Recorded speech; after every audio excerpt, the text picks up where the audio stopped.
Jihadist militants from ISIS have overrun a key Syrian border town after pouring in reinforcements from neighboring Iraq. The takeover comes 2 days after ISIS declared an Islamic State on the Syrian and Iraqi territory it currently controls.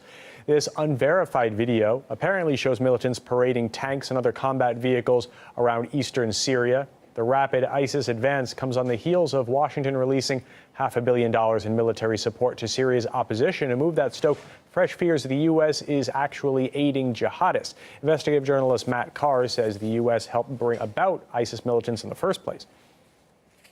ISIS is not just a creation of the Syrian war. ISIS has its origins in Iraq itself, in the jihadist resistance to the U.S. occupation. When they withdrew their troops from Iraq after the so-called surge, there was a view that that battle had been won, that those groups had been defeated or at least neutralized. That probably never really happened. And ISIS has been empowered in Iraq, not just because of what happened in Syria, but also by the incompetence, sectarianism and corruption of the Maliki government in Iraq. So all these different forces have created a situation in which it's very probable that Iraq could fragment into 3 statelets, because I can't see at the moment, for the time being, any kind of pan-sectarian movement that could overcome the divisions that are ripping Iraq to shreds.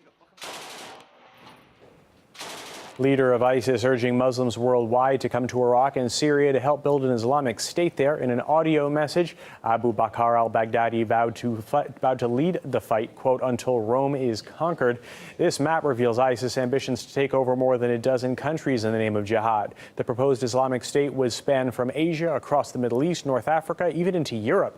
ISIS hasn't gotten direct help from the West, but militants reportedly seized the lion's share of U.S. aid meant for the moderate Syrian opposition. And that's not stopping Washington, though, from pouring more support to the rebels in Syria. RT's Marina Portnaya explains the U.S. insists it's not responsible for fueling regional violence.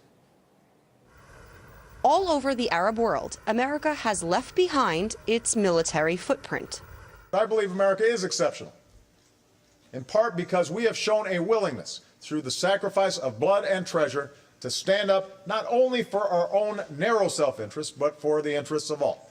America's exceptional armed forces have invaded Afghanistan and Iraq, dropped bombs on Libya, Pakistan, and Yemen, and reportedly trained rebels fighting to overthrow the government in Syria, directly leading to the insurgency in Iraq, where extremists have now declared their own caliphate.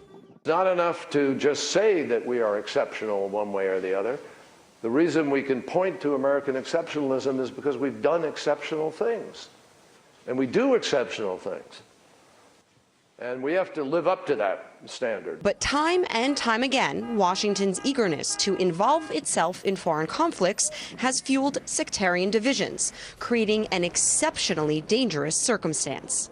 The U.S. policy, unfortunately, lately has destroyed and made a mockery of this claim. You know, what they have done in Libya, what they have done in Syria and continue to do, what they've done in Iraq. And it is all something that doesn't jive with claiming any kind of exceptionalism. And yet, in each case, Washington has washed its hands of any responsibility.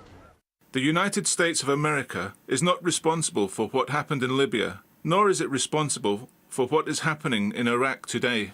In the absence of U.S. military action, Iraq is warning that it could ask Iran to carry out airstrikes against the jihadist group ISIS. That could throw a wrench into the works of American foreign policy, potentially having to rely on an adversary to defeat a threat that Washington itself is blamed for indirectly creating.